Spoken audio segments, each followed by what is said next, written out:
আসসালামু আলাইকুম। 2024 সালে এসে আইফোন 12 প্রো ম্যাক্স এই ফোনটি নেওয়া কি আমাদের উচিত হবে? যেহেতু এই ফোনটি লঞ্চ হয়েছে 4 বছর হয়ে গেছে। 4 বছর পর এসে এই ফোনটি এখন কিরকম পারফর্ম করছে বা ব্যাটারি পারফর্ম আমরা কিরকম পেয়ে যাব? চলুন এই ফোনটির ফুল ইন-ডেপথ রিভিউ আমরা দেখে আসি।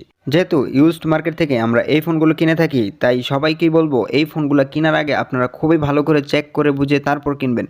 প্রথমে যদি কথা বলি এই ফোনটির ডিজাইন নিয়ে, এই ফোনটির ডিজাইন নিয়ে কথা বলতে গেলে লেটেস্ট যে ফোনগুলো বের হয়েছে যেমন 14, 15 ওই ফোনগুলোর মতোই কিন্তু আমরা এই ফোনে বক্সি ডিজাইনটা পেয়ে যাচ্ছি।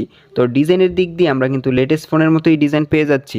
আমরা অনেকেই আইফোন চয়েস করে থাকি তাদের ভালো ক্যামেরার জন্য এবং ভালো পারফরমেন্সের জন্য। এই ফোনটিতে প্রসেসর হিসাবে রয়েছে তাদেরই প্রসেসর অ্যাপেল A-Bionic 14। এই প্রসেসরটি 2024 সালে এসেও খুবই ক্যাপেবল এবং খুবই পাওয়ারফুল। এই ফোনটি দিয়ে আমরা গেমিং থেকে শুরু করে সব কাজবাজ ইজিলি করতে পারবেন। আশা করি এই ফোনটির পারফরমেন্স নিয়ে সবাই খুশি থাকবেন। আপনারা সবাই জানেন অ্যাপেল কিন্তু তাদের iOS আপডেট দিয়ে থাকে 6 থেকে 7 বছর। এই ফোনটিতেও কিন্তু আপনারা লেটেস্ট iOS ভার্সন পেয়ে যাবেন iOS 17। এই ফোনটিতে আপনারা ইজিলি আরও 3 থেকে 4 বছরের iOS আপডেট কিন্তু পেয়ে যাবেন। এই ফোনটিতে ডিসপ্লে হিসেবে ব্যবহার করা হয়েছে AMOLED 60 হার্জ একটি ডিসপ্লে। আপনারা সবাই জানেন আইফোনের ডিসপ্লে কিন্তু খুবই ভালো হয়ে থাকে।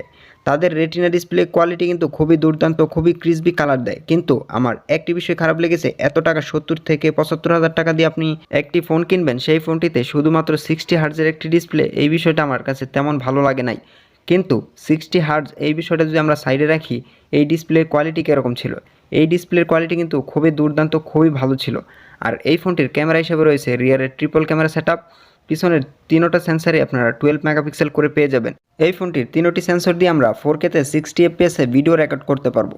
যারা ইউটিউবিং, ফেসবুকিং করতে চান, একটি ভালো ক্যামেরার ফোন খুঁজছেন, তাদেরকে বলবো আইফোন 12 প্রো ম্যাক্স এই ফোনটি খুবই ভালো চয়েস হবে।